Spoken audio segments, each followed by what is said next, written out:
प्यारे मित्रों एवं प्यारे बच्चों बच्चों आज हम लोग पढ़ेंगे कौटिल्य का अगला भाग। आज हम लोग शुरुआत करेंगे दुर्ग व्यवस्था से। हालांकि हम लोग पहले पढ़ चुके हैं, तो मित्रों एक बार फिर से आपसे वही कहेंगे, लाइक और सब्सक्राइब जरूर कर दिया कीजिए। ठीक है, चलिए दुर्ग व्यवस्था। दुर्ग व्यवस्था में कौटिल्य, इसमें हम पढ़ेंगे कौटिल्य ने कितने प्रकार के दुर्गों का वर्णन किया है और इसमें सुरक्षात्मक कौन माने जाते थे और किसी सुरक्षात्मक दुर्ग के निर्माण की विधि क्या होती थी। यानी अगर किसी समतल मैदान पे अगर दुर्ग को निर्मित करना है तो उसको कौन कौन से तरीके से हम उसको सुरक्षित बना सकते हैं। तो आगे हम लोग पढ़ेंगे सुरक्षित दुर्ग निर्माण विधि भी पढ़ेंगे, लेकिन पहले पढ़ते हैं दुर्ग व्यवस्था या दुर्गों के प्रकार। कौटिल्य ने 4 प्रकार के दुर्गों का वर्णन किया है। पहला नंबर है औदक दुर्ग। औदक दुर्ग जैसे उसका नाम है, औदक का मतलब होता है नदियों से घिरा हुआ दुर्ग, टापू के समान दिखने वाला, तालाब के बीच में बना हुआ, अर्थात एक ऐसा दुर्ग। अब आप कल्पना करिए कोई एक ऐसा दुर्ग हो जिसके चारों तरफ पानी भरा हो, तो समझ लीजिए वो औदक दुर्ग है। ठीक है, चाहे टापू के रूप में हो, चाहे चारों तरफ जो है नदियों से घिरा हुआ हो, चाहे जो है चारों तरफ कृत्रिम खाइयां खोदकर वहां पर चारों तरफ पानी भरवाया गया हो, चाहे जैसे भी हो, अगर नदियों से घिरा है, चारों तरफ पानी से घिरा है, तो समझ लीजिए औदक दुर्ग है। ठीक है, दूसरा जो होता है वो होता है पार्वत दुर्ग। पार्वत दुर्ग का मतलब क्या होता है? पर्वत के ऊपर या तो बना हो या चारों तरफ जो है पर्वतों से घिरा हुआ हो, यानी ऊंची ऊंची पहाड़ियों से जो घिरा हुआ हो, और या तो फिर पर्वत के ऊपर बना हो, यानी जिसमें जिसकी सुरक्षा में पर्वतों का योगदान हो, पर्वत का योगदान हो, तो ऐसा दुर्ग जो है पार्वत दुर्ग कहलाता है। ठीक है, तीसरा जो है वो होता है धानवन दुर्ग। धानवन दुर्ग का मतलब होता है समतल मैदान में बना हुआ दुर्ग, जो मैदान बिल्कुल समतल भूमि पे बना हो, फील्ड में बना हो, रेगिस्तान में बना हो, तो ऐसा दुर्ग धानवन दुर्ग कहलाता है। अगला नंबर है वन दुर्ग। वन का मतलब होता है जंगल, जो जंगल के बीच में बना हो, जंगल, कटीली झाड़ियों, ठीक है, घने जंगलों, दलदली क्षेत्र में, मान के चलिए दलदल हो, दलदल होंगे तो कटीली झाड़ियां भी होंगी। ठीक है, बाकी केवल दलदल में तो दुर्ग बन नहीं सकता। ठीक है, दलदले क्षेत्र में कटीली झाड़ियों एवं घने जंगलों के बीच में बना हुआ दुर्ग वन दुर्ग कहलाता है। ठीक है, तो उम्मीद करता हूं ये भी समझ में आ गया होगा मित्रों, लेकिन इसको एक बार फिर से रिपीट करते हैं। आप लोग जैसे याद करेंगे, औदक दुर्ग का मतलब होता है जल से घिरा हुआ, पार्वत दुर्ग का मतलब होता है पहाड़ पर बना हुआ या पहाड़ों से घिरा हुआ, धानवन दुर्ग का मतलब होता है समतल मैदान पे बना हुआ, और वन दुर्ग का मतलब है जंगल, कटीली झाड़ियों, दलदले क्षेत्रों के बीच में बना हुआ दुर्ग वन दुर्ग कहलाता है। ठीक है, इसमें सुरक्षा की दृष्टि से जो है औदक और पार्वत दुर्ग जो है, इन्हीं दोनों को श्रेष्ठ माना गया है। श्रेष्ठ मतलब अच्छा माना गया है कि ये सुरक्षात्मक दुर्ग माने जाते हैं, यानी नदियों से घिरा हुआ, यानी पानी से घिरा हुआ, और पहाड़ियों पर बना हुआ या पहाड़ियों से घिरा हुआ। ठीक है, चलिए आगे हम लोग देखते हैं सुरक्षात्मक दुर्ग निर्माण विधि।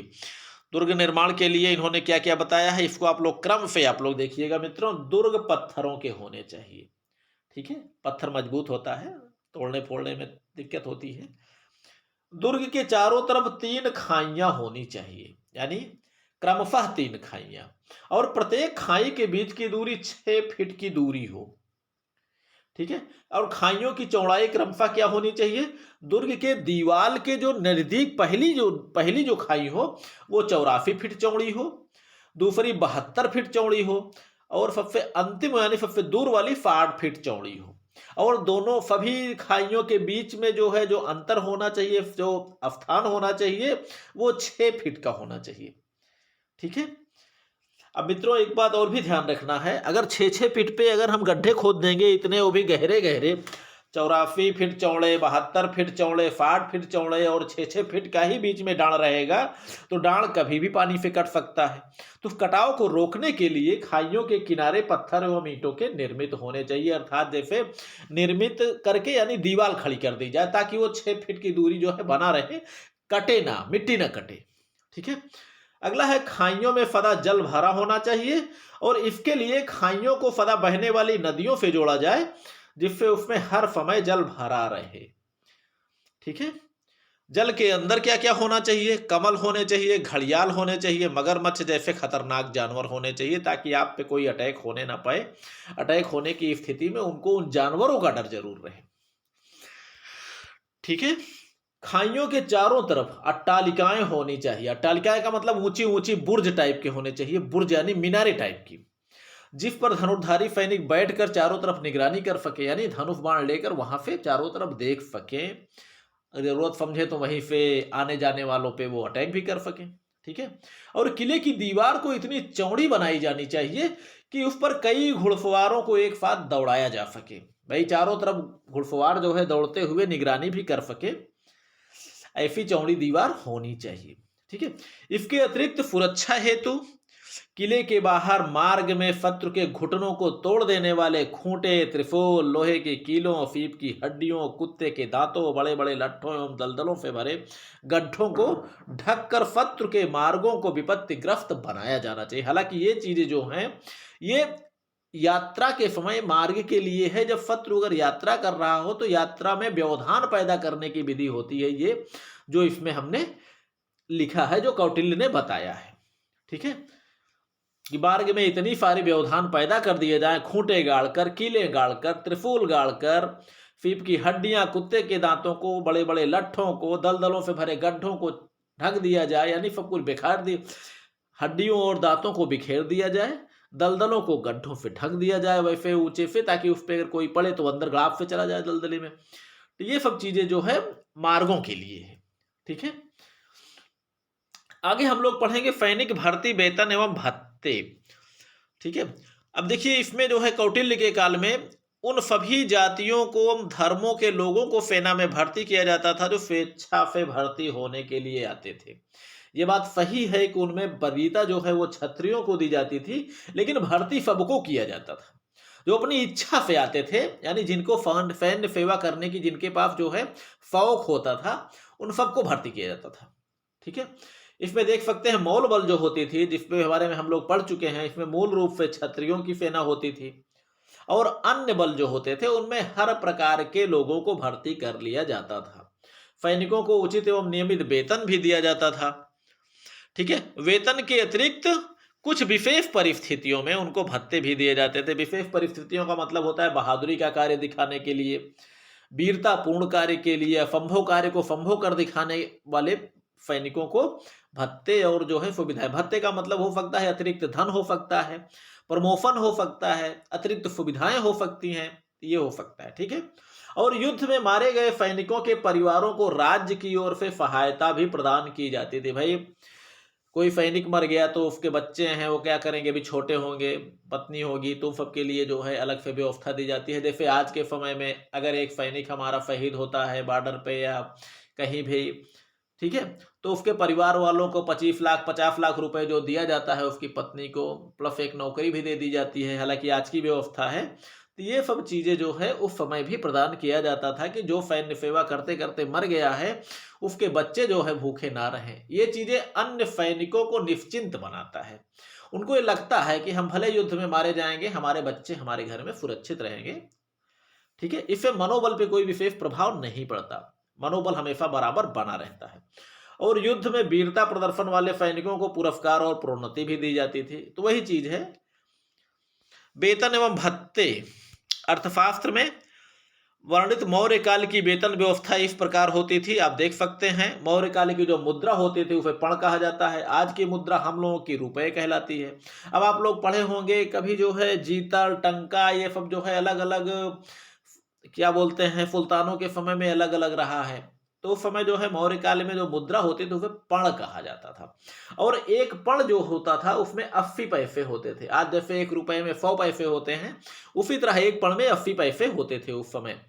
अब देख सकते हैं क्रम संख्या इस प्रकार है, खास करके हर क्रम पे हर प्रकार के अधिकारियों का वेतन व्यवस्था इस प्रकार है। वेतन पणों में होती थी, मुद्रा पण होती थी, वार्षिक वेतन इस प्रकार है। ठीक है। पहला नंबर सेनापति, पुरोहित, युवराज और मंत्री, यानी राजा को छोड़कर बाकी वेतन सबको दिया जाता था। युवराज को भी वेतन दिया जाता था। ऐसा नहीं था कि वो जो चाहे सब उसका है, नहीं, केवल राजा ही सर्वोच्च होता था। इसको 48,000 पण वार्षिक वेतन दिया जाता था। नायक जो होता था कुमार, कुमार का मतलब युवराज का भाई, इनको जो है 12,000 पण वार्षिक दिया जाता था। गज फेना, अश्व फेना, रथ फेना, पैदल फेना तथा अन्य विभागों के जो अध्यक्ष होते थे, मुखिया होते थे, उनको 8,000 पण प्रतिवर्ष दिया जाता था। चारों सेनाओं के अध्यक्ष जो होते थे, सेना अध्यक्ष जिनको कहा जाता है, वो 4,000 पण वार्षिक पाते थे। सेनाओं के चिकित्सक, रथिक, अश्व तथा हाथियों के प्रशिक्षक यानी डॉक्टर हो गए, सेनाओं के वैद्य होते थे उस समय, डॉक्टर खैर एलोपैथी वालों को कहा जाता है, वैद्य जो होते थे, रथिक तथा अश्व, रथ, घुड़सवार और हाथियों के प्रशिक्षण देने वाले प्रशिक्षक, इनको 2,000 पण वार्षिक दिया जाता था। आयुधागाराध्यक्ष यानी आयुधागार का मतलब होता है मित्रों जहां पर हथियारों का भंडार रखा हो। आयुध माने हथियार, हथियार, आयुधागार माने जहां पर हथियार गोदाम हम कह सकते हैं। उस गोदाम का जो रक्षक होता है, जो अध्यक्ष होता है, उसे 1,000 पण वार्षिक वेतन दिया जाता था। प्रशिक्षित सैनिक, इसको 500 वेतन, 500 पण वार्षिक दिया जाता था। हाथी वाहक, हाथी को चलाने वाला, हाथी का ड्राइवर या महावत जिसे हम लोग कहते हैं, 500 से 1,000 पण वार्षिक वेतन इसको दिया जाता था। अगला है स्थिर चर या स्थिर जासूस। स्थिर जासूस का मतलब होता है वो गुप्तचर जो एक ही स्थान पर रहकर जो है अपनी जासूसी कार्रवाई को करता था, उसे स्थिर कहते हैं। तो उसे 1,000 पण वार्षिक दिया जाता था। और जो भ्रमणशील चर होते थे, जो अन्य राज्यों में जाकर इधर से उधर जिनको भेजा जाता था, ठीक है, उनको जो है 500 पण वार्षिक दिया जाता था। बाकी साधारण कर्मचारी जो होते थे, मजदूर जिनको हम कहते हैं, मजदूरी, जैसे आज के समय में मजदूरी हम लोगों के यहाँ लगभग 250 रुपए, 300 रुपए, 500 रुपए ये मजदूरी हो गई। इसी तरह जो है साधारण कर्मचारियों की जो मजदूरी होती थी वो 250 पण वार्षिक होती थी। मासिक भी नहीं है मित्रों, वार्षिक है। ठीक है, चलिए ये तो हो गई जो है वेतन व्यवस्था। ठीक है, अगला जो होता है सैन्य प्रशिक्षण। प्रशिक्षण का मतलब होता है ट्रेनिंग। अब देख सकते हैं सेनाओं की ट्रेनिंग किस प्रकार दी जाती थी उस समय। सैनिकों को सामाजिक विषयों के साथ साथ सैन्य विज्ञान एवं युद्ध कला की भी शिक्षा दी जाती थी। और अगला, सैनिकों के साथ घोड़े, हाथियों, ऊंटों आदि जानवरों को भी युद्ध कला का प्रशिक्षण, वही है मित्रों ट्रेनिंग जो दिया जाता था, जिसके बारे में हम लोग पहले पढ़ चुके हैं। घोड़ों को कौन सी ट्रेनिंग दी जाती थी, हाथियों की कौन सी दे दी जाती थी। अतः इस काल में तक्षशिला जो विश्वविद्यालय होता था वो दोनों प्रकार की शिक्षाओं का प्रमुख केंद्र था। ठीक है, ट्रेनिंग का, शिक्षा का, यानी सैनिक शिक्षा का भी, अन्य शिक्षाओं का भी, और ट्रेंड कराने की भी व्यवस्था होती थी। इसमें राजकुमारों तथा उच्च परिवार के बच्चों को शिक्षा दिया जाता था। तक्षशिला विश्वविद्यालय का मित्रों सब लोगों को नाम होगा, सब लोगों को ये पता ही होगा। जहाँ के आचार्य चाणक्य जो है वहाँ के आचार्य थे, किस विषय के आचार्य थे सबको मालूम है, पॉलिटिकल साइंस के आचार्य थे, राजनीति विज्ञान के। ठीक है, यानी तक्षशिला विश्वविद्यालय उस समय केंद्र होता था जहां पर राज परिवार और उच्च परिवार के लोगों को, बच्चों को शिक्षा दिया जाता था। अस्थायी सेना के सैनिकों को युद्ध कला का नियमित अभ्यास कराया जाता था। राजकुमारों एवं क्षत्रियों के लिए सैन्य शिक्षा अनिवार्य था। अगर सैन्य शिक्षा राजकुमार ने नहीं प्राप्त किया है तो समझ लीजिए उसका विवाह होना मुश्किल हो जाता है। यानी अगर राजकुमारों ने अगर ट्रेनिंग नहीं लिया है सैनिक शिक्षा की तो उनका विवाह बहुत मुश्किल है कि हो जाए। और दिन के पहले पहर में हाथी, घोड़े, रथ और हथियार चलाने की विद्याओं की शिक्षा दी जाती थी। सूर्योदय के बाद पैदल घुड़सवारों को, रथारोहियों एवं गजारोही सेना को प्रशिक्षण और अभ्यास कराया जाता था। महिलाओं को भी युद्ध कला का प्रशिक्षण दिया जाता था इस काल में। ठीक है मित्रों, उम्मीद करता हूं ये चैप्टर आपको जरूर समझ में आया होगा। फिलहाल आप लोग ये रिपीट कर रहे हैं, आप लोग दोबारा पढ़ रहे हैं। अभी तक था आप लोग जो है कौटिल्य का युद्ध दर्पण जो है या मौर्यकालीन युद्ध कला, भारतीय युद्ध कला में पढ़ते थे। आज हम लोग पढ़ रहे हैं स्ट्रैटेजिक विचारक यानी कौटिल्य का युद्ध दर्पण, कौटिल्य के विचारों के रूप में। तो उम्मीद करता हूँ ये चैप्टर आपको समझ में आया होगा। बाकी जो है ज़्यादा लंबा ना हो, इसके लिए आगे हम लोग फिर पढ़ेंगे। तब तक आप लोग पढ़िए, लिखिए, मस्त रहिए, खुश रहिए। बच्चों पढ़ाई जारी रखिए। फिलहाल 2-2 दिन पे हम वीडियो लोड कर रहे हैं, अभी ज़्यादा जरूरी होगा। अभी हर कॉलेजों की परीक्षाएं नहीं हो चुकी हैं, अभी बहुत लगभग काफ़ी कॉलेजों की परीक्षाएं बाकी भी हैं। फिलहाल ठीक है, आराम से पढ़िए। ठीक है, चलिए मस्त रहिए बच्चों, लाइक और सब्सक्राइब जरूर कर दीजिएगा।